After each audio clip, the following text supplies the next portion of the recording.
श्री राधे बच्चों, स्वागत है आपका कॉन्सेप्टुअल सॉल्यूशन में। इस वीडियो में हम लोग डिस्कस करेंगे NCERT class 12 physics chapter 4 exercise के 11th क्वेश्चन का सलूशन। इस क्वेश्चन में बोला गया है कि किसी चैम्बर में जो मैग्नेटिक फील्ड है हमारी 6 × 10⁻⁴ टेस्ला है और उसी चैम्बर में एक इलेक्ट्रॉन को क्या किया जाता है, शॉर्ट किया जाता है, यानी फायर किया जाता है, भेजा जाता है एक पार्टिकुलर वेलोसिटी दे करके। अब कुछ ऐसे भेजा जाता है कि वेलोसिटी वेक्टर ऑफ इलेक्ट्रॉन और मैग्नेटिक फील्ड के बीच का एंगल जो है बेटा 90 डिग्री है। इलेक्ट्रॉन मैग्नेटिक फील्ड के अंदर एंटर करता है तो एक सर्कुलर ऑर्बिट में रिवॉल्व करने लगता है।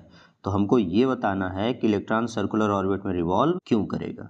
अगर कोई चार्ज पार्टिकल इलेक्ट्रिक फील्ड में इंटर करता है और इलेक्ट्रिक फील्ड और चार्ज पार्टिकल का जो वेलोसिटी वेक्टर है उसके बीच का एंगल क्या हो, थीटा हो, तो उस चार्ज पार्टिकल पे एक फोर्स लगता है जिसकी वैल्यू होती है QVB साइन थीटा। यहाँ से क्वेश्चन में बोला गया है कि वेलोसिटी वेक्टर और मैग्नेटिक फील्ड के बीच का एंगल 90 डिग्री है क्योंकि वो normal to the field short किया जाता है। तो यहाँ से जो फोर्स की वैल्यू आएगी QVB साइन 90, तो F इक्वल टू हो जाएगा QVB, क्योंकि साइन 90 की वैल्यू क्या होती है 1। और ये फोर्स मैग्नेटिक फील्ड और वेलोसिटी वेक्टर दोनों के ऊपर क्या होगा बेटा, परपेंडिकुलर होगा। अब बात आती है कि क्यों परपेंडिकुलर होगा, तो इस फोर्स का जो फॉर्मूला होता है ऐसे भी लिखा जा सकता है V क्रॉस बी वेक्टर। तो यहां से हम कह सकते हैं जो ये फोर्स की डायरेक्शन है वो राइट हैंड थंब रूल से हम निकाल सकते हैं।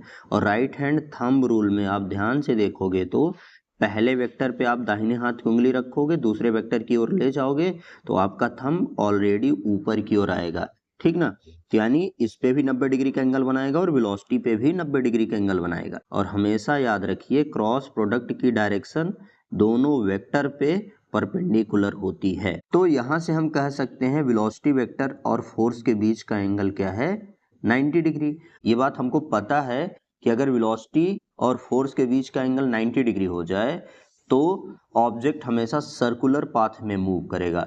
यहां से हम कह सकते हैं जो इलेक्ट्रॉन हमारा शॉर्ट किया गया है उस इलेक्ट्रॉन के वेलोसिटी वेक्टर और उस पे लगने वाले फोर्स के बीच का एंगल जो है 90 डिग्री है। इस कारण से ये इलेक्ट्रॉन इस मैग्नेटिक फील्ड के अंदर एक सर्कुलर ऑर्बिट में रिवॉल्व करेगा। और अगर हम उस सर्कुलर ऑर्बिट की रेडियस कैलकुलेट करना चाहें तो बड़ी आसानी से कैलकुलेट कर सकते हैं। क्वेश्चन में हमको सारा डेटा दिया गया है। मैग्नेटिक फील्ड 6.5 × 10⁻⁴ टेस्ला दी गई है, वेलोसिटी 4.8 × 10⁻⁶ मीटर पर सेकंड दी गई है। चार्ज ऑन इलेक्ट्रॉन हमको पता ही है क्या होता है, मास ऑफ इलेक्ट्रॉन ये भी हमको पता है, फिर भी क्वेश्चन में दिया गया है।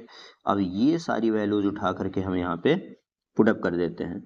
तो 9.1 × 10⁻31 मास दिया है, वेलोसिटी हमारी है 4.8 × 10⁻⁶ डिवाइडेड बाय चार्ज हमारा कितना दिया गया है 1.6 × 10⁻19 और मैग्नेटिक फील्ड हमारा क्या दिया गया है 6.5 × 10⁻⁴ और साइन थीटा यानी साइन 90, थीटा की वैल्यू 90 दी है तो साइन 90 हो जाएगा।